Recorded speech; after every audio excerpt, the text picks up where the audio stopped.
जैसा कि आप देख रहे हैं, मेरे साथ श्री के पाठक, अपर मुख्य सचिव शिक्षा विभाग मौजूद हैं और मेरे दूसरी ओर निदेशक प्राथमिक शिक्षा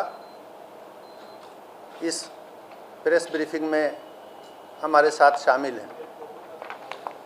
आज जो विषय आपको बताना है वह बिहार लोक सेवा आयोग के माध्यम से शिक्षकों की भर्ती या चयन के संबंध में बनाई गई नियमावली और प्रक्रिया के संबंध में है। और उसमें मूल बिंदु जो मुझे आपको स्पष्ट करना है वह मूल बिंदु यह है कि बिहार सरकार ने नियमावली में संशोधन किया है और किसी भी उम्मीदवार को जो शिक्षक के रूप में बिहार लोक सेवा आयोग से चयनित होना चाहता है, उस उम्मीदवार के बिहार राज्य का अस्थायी निवासी होने की शर्त को हटाया गया है। ये शर्त नहीं रहेगी कि बिहार राज्य के अस्थायी निवासी ही बिहार लोक सेवा आयोग की परीक्षा में शामिल हो सकते हैं। ये शर्त हटाई गई है। तो ये शर्त क्यों हटाई गई है? इस शर्त को नहीं रखा जा सकता है, रखना व्यवहारिक नहीं है, विधि सम्मत भी नहीं है, कानूनन संभव नहीं है ये शर्त रखना। ये बात समझाने के लिए, बताने के लिए मैंने आप सबको यहाँ बुलाया है। और इसमें सबसे पहले ये समझने की बात है कि भारत का जो संविधान है उसका अनुच्छेद 16 आर्टिकल 16 बिल्कुल स्पष्ट है। आर्टिकल 16 का सब आर्टिकल 2, सब क्लॉज 2, वो ये कहता है, मैं पढ़ के सुना देता हूँ। राज्य के अधीन किसी नियोजन या पद के संबंध में केवल धर्म, मूल वंश, जाति, लिंग, उद्भाव, जन्मस्थान, निवास, ध्यान देंगे, जन्मस्थान, निवास या इनमें से किसी के आधार पर न तो कोई नागरिक अपात्र होगा और न उससे विभेद किया जाएगा। तो भारत के संविधान का अनुच्छेद 16 ये कहता है कि जन्म स्थान और निवास के आधार पर आप किसी उम्मीदवार को अपात्र नहीं कर सकते हैं। ये नहीं कह सकते हैं कि किसी राज्य से बाहर अगर किसी का जन्म स्थान या निवास है तो वो इस चयन प्रक्रिया में पात्र होने के लिए अपात्र है, अयोग्य है। ये नहीं किया जा सकता है। अगर ऐसी कोई प्रक्रिया चलेगी तो वो गैर कानूनी भी होगी और असंवैधानिक भी होगी। इसलिए ये संविधान के अंतर्गत कानूनी बाध्यता है कि निवास के आधार पर किसी को अयोग्य न किया जाए। पूरे देश के लोग इस परीक्षा में शामिल होने के लिए पात्र हों। चयन तो मेरिट के आधार पर होना है। अब ये हम देखेंगे कि इसके पहले क्या होता रहा है। बिहार लोक सेवा आयोग के स्तर पर पहले भी 3 बार परीक्षाएं ली गई हैं शिक्षक की नियुक्ति के लिए। वर्ष 1994 में, फिर वर्ष 1999 में और वर्ष 2000 में बिहार लोक सेवा आयोग ने इसी पद के लिए, शिक्षक के लिए परीक्षा ली थी। और तब भी यही नियम था उस परीक्षाओं में भी कि देश के किसी भी भाग का नागरिक परीक्षा में भाग ले सकता है और चयनित हो सकता है। और इसके आलोक में ही पहले चयन हुआ है। ये जो नियमावली थी जिसके आधार पर 1994, 1999 और सन 2000 में परीक्षाएं हुई, ये नियमावली उसके पूर्व 1991 में ही बनी थी। उसमें स्थानीय निवासी का प्रावधान नहीं था। और इस कारण से इस बार भी जो बिहार लोक सेवा आयोग से परीक्षा होगी उसमें बिहार के निवासी होने का प्रावधान नहीं रखा जा सकता है।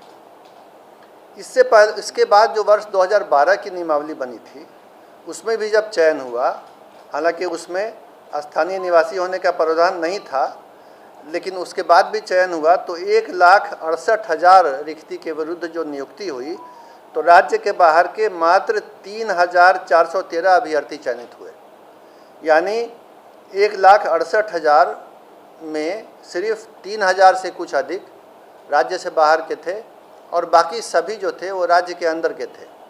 तो इससे ये पता चला कि अगर ये नियम रखा भी जाता है कि राज्य से बाहर के अभ्यर्थी पात्र होंगे, तो उनकी किसी भी संख्या में, अधिक संख्या में, या जिसको अंग्रेजी में सिग्निफिकेंट नंबर कहते हैं, किसी विशेष संख्या में चयनित होने की संभावना बहुत कम है।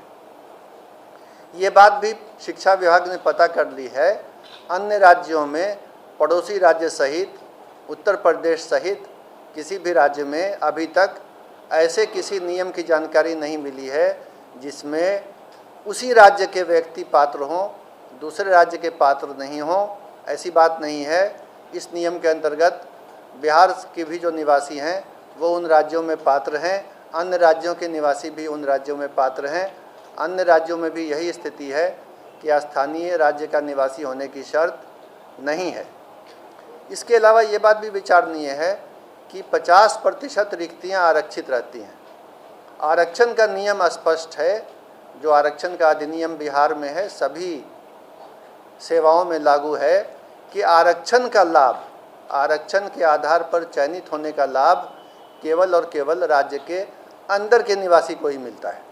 ये आरक्षण का नियम है, ये शिक्षक नियमावली में नहीं है, ध्यान देंगे।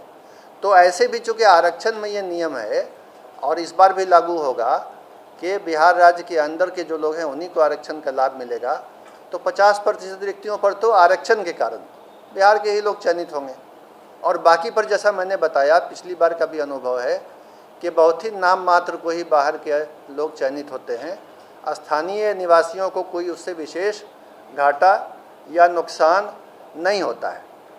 और अंत में ये बात समझने की है कि जिस तरह हम लोगों ने ओपन किया है कि देश का कोई भी नागरिक यहाँ अप्लाई कर सकता है, यही दूसरे राज्यों में भी है। तो अगर विभिन्न राज्य इस तरह के नियम बनाने लगेंगे, हालांकि वो विधिसम्मत नहीं होगा, लेकिन अगर बनाने लगेंगे कि उसी राज्य के लोग अप्लाई करें, तो जाहिर है बिहार के भी जो युवक हैं, युवतियां हैं, जो अभ्यर्थी हैं, जो दूसरे राज्यों में नौकरी के लिए अप्लाई कर रहे हैं, चयनित हो रहे हैं, काम कर रहे हैं, उनके भी अवसर समाप्त हो जाएंगे। तो इसमें तो बिहार का भी घाटा है। अगर देखा देखी सभी राज्यों ने ये करना शुरू किया तो अवसर कम हो जाएंगे बिहार के अभ्यर्थियों के लिए भी।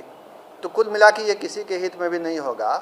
और ये सरकार ने सभी विधिक पहलुओं की जांच करके, कानूनी पहलू को समझ के, बहुत सोच विचार करके ये नियम बनाया है कि बिहार राज्य सहित पूरे देश के लोग अप्लाई कर सकते हैं। हालांकि संभावना यही है कि अधिकांश या लगभग सभी बिहार राज्य के ही अभ्यर्थी होंगे और चयनित भी वही होंगे। अगर बाहर के होते हैं तो संभावना है कि बहुत कम संख्या में नाम मात्र को ही चयनित होंगे, और उससे बिहार के वासियों के हित पर कोई भी कमी नहीं आएगी, कोई क्षति नहीं होगी।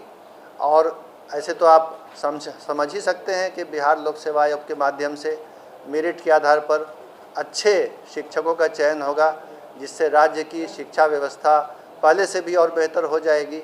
और इसी परिणाम की ओर राज्य सरकार अग्रसर है और बिहार लोक सेवा आयोग के माध्यम से यह चयन होने जा रहा है। तो इन्हीं बिंदुओं पर स्थिति स्पष्ट करने के लिए मैंने आप सबको बुलाया है, और उम्मीद करता हूं कि मैं अपनी बात को आपके सामने स्पष्ट रूप से रखने के लिए सफल रहा हूं। धन्यवाद।